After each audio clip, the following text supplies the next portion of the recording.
네, 머닝 전략, 시장에 대한 섹터에 대한 이야기 구체적으로 조금 더 단기 섹터 종목에서 중기 전략 섹터로 가겠습니다. 메리츠증권 광화문 금융센터 신영목 이사님 모셨습니다. 어서 오십시오. 안녕하세요. 네, 관세가 이제 계속 진행되면서 어제는 나스닥이나 미국 선물이 초반에 흐름 굉장히 강했거든요, 그죠? 근데 결국은 또 관세 뉴스에 출렁이면서 대체적으로 약세 마감했고요. 우리도 뭐 짙은 관망세 속의 약세입니다. 시장 전략 어떻게 짜면 될까요? 사실 지금 코로나 때와 거의 유사한 그 전체적인 분위기가 가고 있는 것 같고요. 네. 이제 불안감이죠. 과연 언제 이 관세 전쟁이 끝날 거에 대한 어떤 불안감들이 있는 거고. 근데 중요한 거는 사실은 이럴 때일수록 내가 이제 보유하고 있는 종목이나 관심 있는 종목이 과연 이런 매크로한 환경에서 매출과 영업이익이 유지가 되는지 아니면은 그로 인해서 영향을 받는지에 대해서 꼼꼼히 판단해야 될 것 같고요. 항상 보면 증시가 더 과도하게 반응을 합니다. 갈 때도 더 과하게 반응을 하고요. 빠질 때도 더 과도하게 반응을 하고 있는 상태고, 물론 지금 환율 지난주에도 나와서 말씀드렸습니다만 환율 부분이 좀 계속 불안하다고 말씀드리긴 했지만, 사실 지금은 환율뿐만이 아니고 환율을 떠나서 기업의 어떤 내용들을 보면 이제 어떤 그 기업의 본연의 가치보다도 더 빠져 있는 그런 주식들이 지금 계속 속출하고 있거든요. 실적이나 어떤 네. 뭐 미래 성장 동력 대비했을 때. 그래서 사실 그런 종목들을 지금은 좀 과감하게 매수를 해가는 그런 구간이라고 보고 있고, 뭐 올해 초에도 지금 사실 이렇게 모든 주식이 다 빠지는 와중에서 어느 쪽이 더 좋냐 이런 걸 논하기보다는 전 개인적으로 여전히 올해는 해외 증시보다는 우리나라 증시가 좋을 것으로 저는 보고 있기 때문에 여기에서 어떻게 보면 위기와 기회는 함께 온다고 하는데, 우리 항상 보면은 그때 살 걸 하는 바로 그 구간이 지금일 수 있거든요. 그렇기 때문에 종목들 이렇게 많이 보신 것들 그동안에 정말 좀 이 종목 참 조정받으면 좀 사고 싶다 이런 종목들을 지금부터 좀 조금씩 사들어가는 그런 매수 전략으로 가시는 게 좋을 거라고 저는 생각하고 있습니다. 지나고 나면 그걸 이제 느끼게 되는데 그 폭풍 속에서는 사실 그게 어렵죠. 맞습니다. 네. 그랬을 때 이제 과거의 경험들을 반추해 봐야 되는 겁니다. 반도체가 이제 어쨌든 관심이 높은데요. 지난번에 이제 뭐 마이크론 얘기를 좀 몇 차례 하셨고요. 맞습니다. 그렇죠? 네. 마이크론이 이제 엔비디아에도 납품하고 제품 가격 인상 뭐 이런 얘기 했었는데, 관세와 관련해서 마이크론은 뭐 가격에 정가시키겠다 이런 얘기도 있었는데요. 국내 반도체는 어쨌든 그 영향 속 혹은 이제 추가적인 품목 관세 영향 속에 아직 있습니다. 반도체 전략은요. 사실 마이크론이 관세 핑계를 대면서 네. 가격을 올리겠다고 했거든요.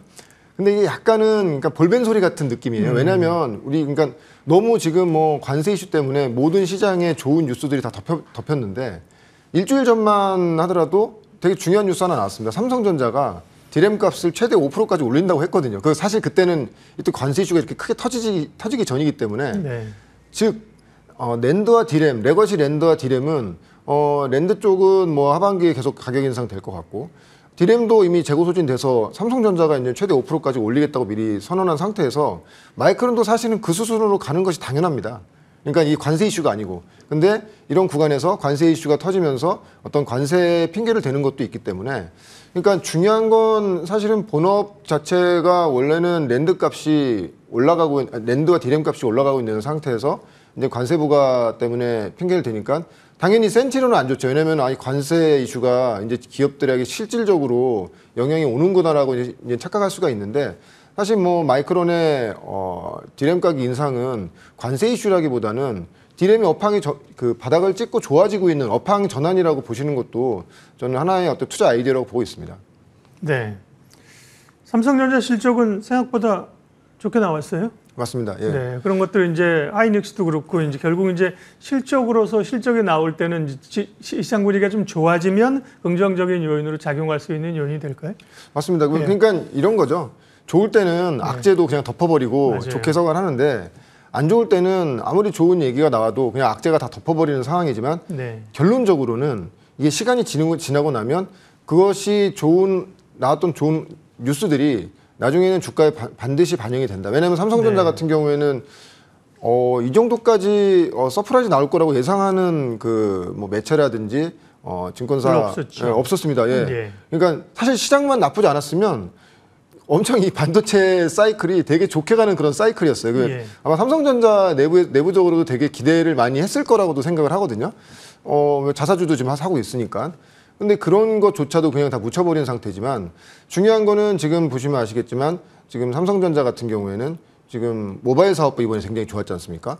이제 하반기도 좋아질 거고 이제 본격적인 AI 디바이스 나올 거고 그에 따라서 레거시 D램과 레거시 랜드 쪽도 좋아질 거고 이미 가격 전가를 시작하면서 가격이 상승이 되고 있기 때문에 그러니까 지금은 이런 부분까지도 다 묻힌 상태에서 지금 오로지 관세 이슈로 그냥 시장이 공포감으로 지금 어떤 예. 이런 이슈가 묻혀버리는 거기 때문에 그렇기 때문에 하반기로 가면 갈수록 우리나라 반도체 업황은 굉장히 좋다. 그렇기 때문에 지금부터 조정받는 어떤 뭐 전체 섹터에서도 마찬가지지만 반도체 업황에서도 오히려 매출과 영업이익 기준으로 했을 때도 이제 오히려 주가가 더 조정받아 있고 그리고 새로운 신성장 동력도 여전히 아무 이상 없는 이런 종목들을 우리가 그러니까 잘 공부해서 지금부터 담아가자. 그러니까 우리가 공부를 하는 이유, 주식에 대해서 개별주라든지 여러 가지 전반적인 주식 공부를 하는 이유가 물론 당연히 수익을 내기 위한 어떤 그런 목적성도 있지만 사실은 이렇게 지수가 많이 급락하고 빠졌을 때 내가 많이 알고 있으면 견딜 수 있고 더 살 수가 있거든요.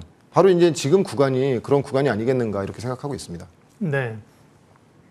그런 말씀하신 맥락에서 공부하고 스터디하고 또 쥐고 가야 될 기업들 보겠습니다. 어려운 시장 상황 속에서 히든밸류 종목 볼 텐데요. 오늘은 기존에 말씀하셨던 기업 가운데 좀 다시 봐야 할 종목을 말씀해 주신다고요? 네, 맞습니다. 네. 넥스틴 먼저 말씀드리자면 그러니까 넥스틴은 올해 한 영업이익 기준으로 해서 한 600억 정도 예상을 하고 근데 영업 마진이 그 장비 회사가 영업 마진이 한 40%가 넘는다는 거는 거의 상당히 진입 장벽이 높은 독보적인 장비의 어떤 그런 그렇죠. 밸류를 받는 건데 사실 근데 지금 시가총액 보시면 아시겠지만 5천억 초반대 올해 600억 예상을 하는데 이제 10배도 안 되는 수준입니다. 그러니까 저는 이렇게 생각해요. 이제 저의 개인적인 판단이 틀릴 수가 있지만 장비가 영업이익이 30%에서 40%가 넘어간다면 글로벌리한 밸류체인에서도 봤을 때도 PER이 30배에서 40배 이상을 받습니다. 그리고 10배 정도, 그러니까 10배 정도 받는 대부분의 장비회사들이 보면 영업이익률이 한 10배 전후로 받거든요. 그러니까 딱 그거를 똑같이 따라가더라고요. 근데 넥스틴 같은 경우에는 중국향으로 한 80% 매출이 발생된다는 이유로 어떤 중국의 디스카운트가 있는데 최근에 계속 말씀드리지만 마이크론이 HBM3 12단이 이미 퀄 통과가 됐기 때문에 아마 지금 2분기, 3분기 내로는 본격적인 아마 그 관련된 새로운 장비 발주가 나올 것 같다고 보고 있고요.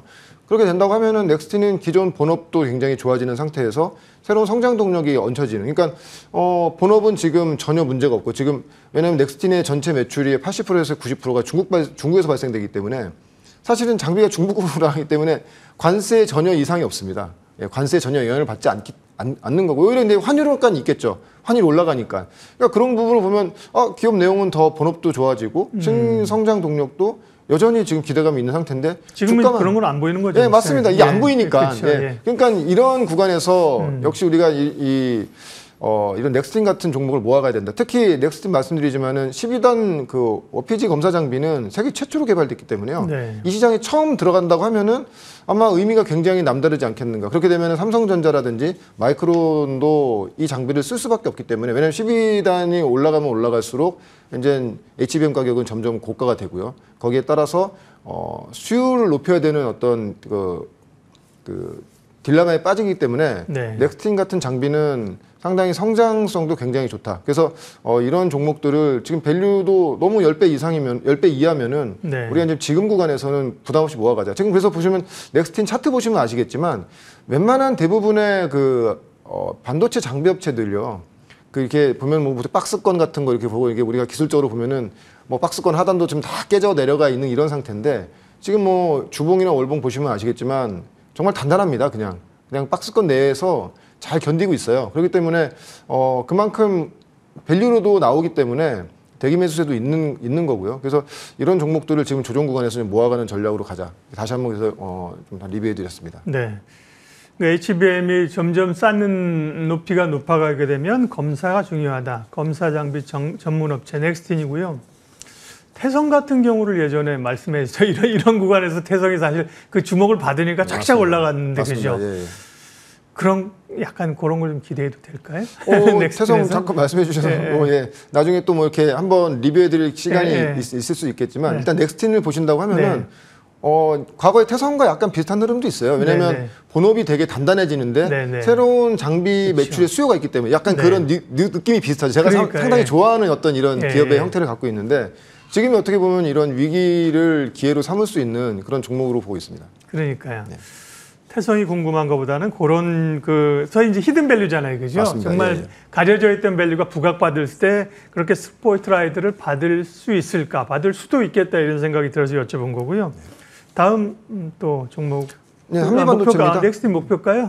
지금 주가는 52,000원까지 떨어져 있는데 한 시총가 5천억이라고 그러셨죠? 어느 정도 좀 뭐 10만 원까지는 뭐 본업 밸류 그러니까 사실은 넥스틴은 PER을 어느 정도를 주냐에 따라서 굉장히 업사이드 크다고 보고 있거든요. 저는 이거 한 20배 정도까지 줘도 된다고 좀 보고 있습니다. 그래서 중요한 건 근데 지금 과연 10배 수준밖에 안 되는 거네요. 과연 워피지 장비가 전방 고객사에 언제 들어가냐 문제인데 저는 상반기 내로 가능할 거라고 보고 있고요. 만약에 들어가면은 밸류에이션을 아마 다시 재산정할 그런 종목으로 저는 기대하고 있습니다.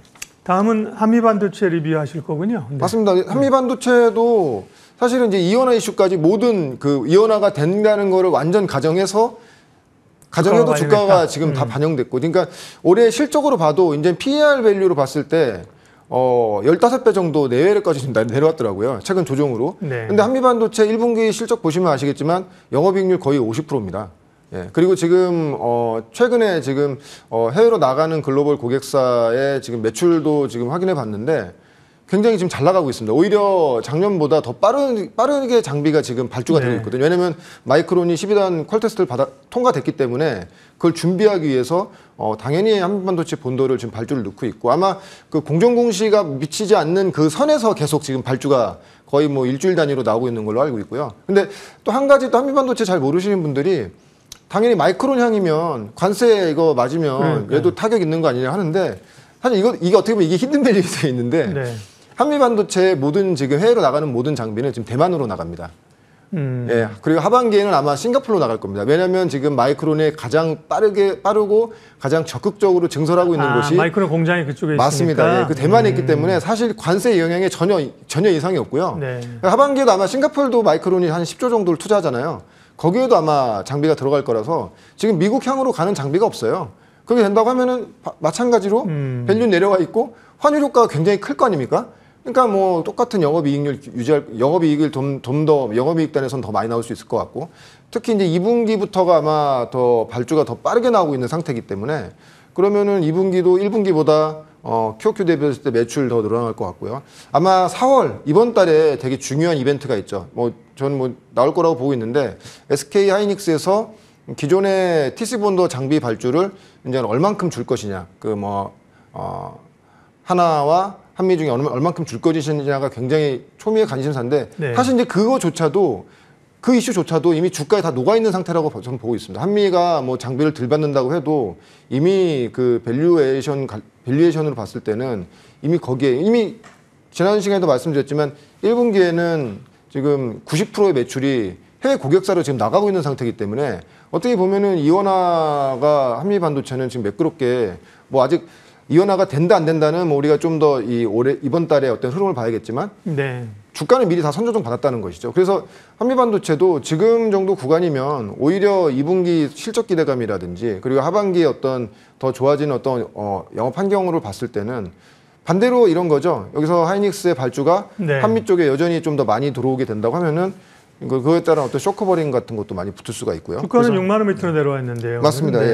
그래서 목표가는 여전히 한미반도체도 목표가는 10만 원으로 잡고 좀 지금 가격부터는 좀 약간 분할 매수를 해도 되는 구간이다 이렇게 생각하고 있습니다. 네, 머닝 전략, 관세얘기, 반도체 이야기, 또 히든밸류 종목 말씀하신 넥스틴과 한미반도체 두 종목 다시 한번 복귀해 주셨어요. 메리츠증권 광화문 금융센터 신영목 이사님 함께했습니다. 고맙습니다. 고맙습니다.